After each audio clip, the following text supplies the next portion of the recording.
Halo semuanya, assalamualaikum warahmatullahi wabarakatuh. Semangat pagi, pagi terus, wah, biar auranya, energinya, vibrasinya vibrasi pagi ya, getaran pagi, semangat pagi. Ini hari Selasa ya, tetap semangat. Gimana kabarnya hari ini? Semoga selalu dalam keadaan sehat dan urusannya dimudahkan, dilancarkan oleh Allah, dan semoga hari-hari kita ya diberkahi oleh Allah Subhanahu wa taala. Hari ini mungkin kita ya lebih ke refleksi ya, bahwa memang dalam diri kita ini ada sesuatu yang memang terus-menerus menggiring kita kepada arah yang selalu tidak baik ya.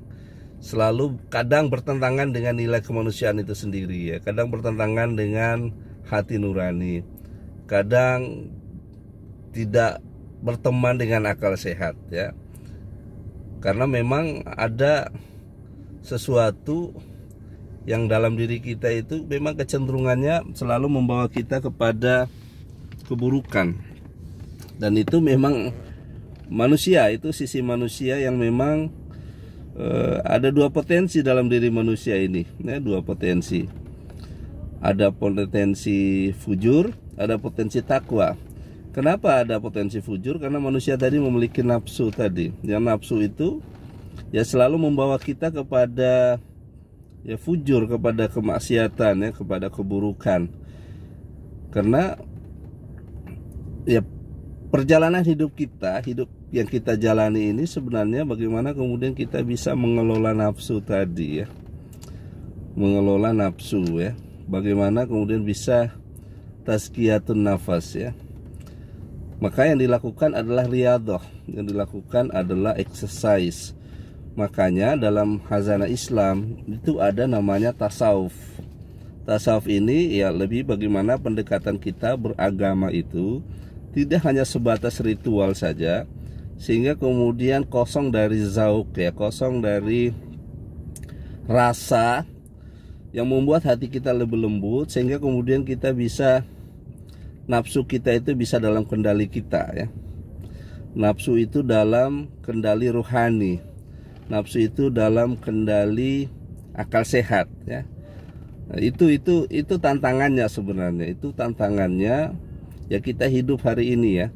Sekarang orang berbicara bagaimana menjadi manusia di atas rata-rata, bagaimana transhuman. Kalau saya mencoba refleksi dan dari beberapa katakanlah literatur yang dibaca, sebenarnya ya bagaimana kemudian kita bisa menjadi diri yang lebih baik, yang menonjol adalah sisi ruhania kita, yang menonjol dari diri kita adalah sisi keagungan ya, dari sisi keagungan dari diri manusia itu, yaitu potensi takwa. Ya bagaimana kemudian dia mampu mengendalikan nafsunya tadi, karena memang nafsu itu cenderungnya kepada kemaksiatan ya. Bal yuridul insan liyafjura amama ya. Selalu saja bahwa manusia itu selalu ingin membuat maksiat terus menerus dalam surat Al-Qiyamah itu ya. Bahkan sampai menentang Allah pula. Kapan hari kiamat itu gitu kan? Kapan hari kiamat? Kita kadang berada dalam kegelapan ya, dalam berada trek keburukan ya, maksiat, melanggar katakanlah perintah Allah. Karena kita kadang nggak percaya apakah ada hari kiamat itu. Kapan sih hari kiamat itu ya? Itu memang diabadikan dalam Al-Quran. Allah abadikan dalam surat Al-Qiyamah ya. Allah abadikan dalam surat Al-Qiyamah itu. Kapan sih hari kiamat itu? Ya, bal yuridul insan liyufjira amama ya. Bahwa manusia itu selalu cenderung untuk bermaksiat terus-menerus. Jadi bagaimana kemudian kita menjadi khalifah, menjadi transhuman, menjadi Abdullah, menjadi hamba Allah, manusia yang di atas rata-rata, ketika kemudian dia tadi mampu mengendalikan nafsunya. Jadi jarak manusia dengan Tuhannya itu adalah bagaimana hanya soal nafsunya tadi. ketika dia mampu mengendalikan nafsunya tadi, maka dia dekat dengan Allah. Dekat dengan Allah.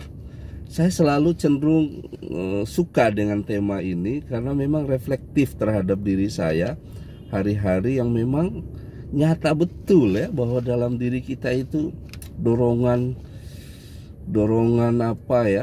fujur itu ya ada ya. Ya kita amati saja mau di sosial media ya, dorongan bagaimana ingin populer, dorongan bagaimana kemudian ya ingin bisa mempengaruhi ya, influencer lah bahasanya itu dorongan kebinatangan yang ada dalam diri manusia itu. Bagaimana bisa mempengaruhi ya, dorongan banyak follower katakan. Kalau di YouTube dorongan banyak subscriber gitu loh, banyak viewers. Yaitu sisi-sisi nafsu dari diri manusia itu tadi, sisi kebinatangan manusia. Jadi makanya Imam Ali karamallahu wajah itu mengatakan, jadi manusia itu kalau mampu akal sehatnya mengendalikan nafsunya, maka dia lebih hebat dari malaikat. Tetapi kalau kebalikannya, bahwa nafsu lebih kuat, lebih tangguh mengendalikan akal sehatnya, maka dia lebih rendah dari binatang, dari bahimiyah. Jadi memang perjalanan hidup kita ini, bagaimana kemudian kita mampu mengelola ya, mengendalikan nafsu kita tadi yang cenderung kepada fujur menjadi nafsu yang dirahmati. Nah, inilah yang menjadi riadah yang kita lakukan lewat ritual, lewat sholat ya, lewat qiraah Al-Quran, majelis ilmu ya, dekat dengan orang-orang soleh, zikir ya, bersolawat kepada baginda Rasulullah. Itu bagian dari kita exercise tadi, bagaimana nafsu kita tadi, yang nafsu tadi cenderung kepada maksiat terus menerus, bagaimana cenderung kepada nafsu yang dirahmati, sehingga kemudian yang kita rasakan adalah ketenangan ya, yang kita rasakan adalah kebahagiaan, yang kita rasakan adalah senang ya, ringan ya, apa semua dalam persoalan yang kita hadapi itu ringan, karena yaitu tadi, bahwa kita percaya bahwa semuanya itu adalah rahmat dari Allah Subhanahu wa taala ya, nafsu yang dirahmati, nafsu yang dirahmati. Sehingga yang menonjol dari kita tadi, diri kita, adalah potensi takwa tadi yang Allah tanamkan dalam jiwa kita. Falhamaha fujuraha wa taqwa. Allah ilhamkan dua kekuatan, fujur dan takwa. Maka ini proses yang ini tidak, takwa itu juga tidak gratis ya, tidak gratis kemudian tanpa ada riadah, tanpa ada exercise, tidak. Kada aflaha man zakkaha, maka beruntunglah orang yang mensucikannya. Inilah proses mensucikan, inilah yang merupakan exercise riadah daripada bagaimana kemudian diri kita, fisik ini ya, jiwa raga ini dikendalikan oleh jiwa-jiwa yang takwa, jiwa yang dirahmati. Ketika orang berada pada stage ini, maka dia akan menjadi khalifah, dia akan menjadi Abdullah, menjadi hamba Allah yang levelnya adalah al-muqarrabun ya, yang dekat dengan Allah ya. Ini sekilas yang menjadi refleksi hari ini, siang hari ini ya. Saya suka bicara ini karena memang ya nyata dalam diri kita yang selalu berjuang untuk bagaimana kemudian nafsu tadi yang cenderung kepada fujur, kepada kemaksiatan, kepada melanggar hukum-hukum Tuhan, bagaimana menjadi nafsu yang dirahmati sehingga merasa enjoy, merasa bahagia, berada di jalan kebenaran, berada di track yang diridhoi oleh Allah Subhanahu wa taala. Billahi taufiq wal hidayah. Wassalamualaikum warahmatullahi wabarakatuh.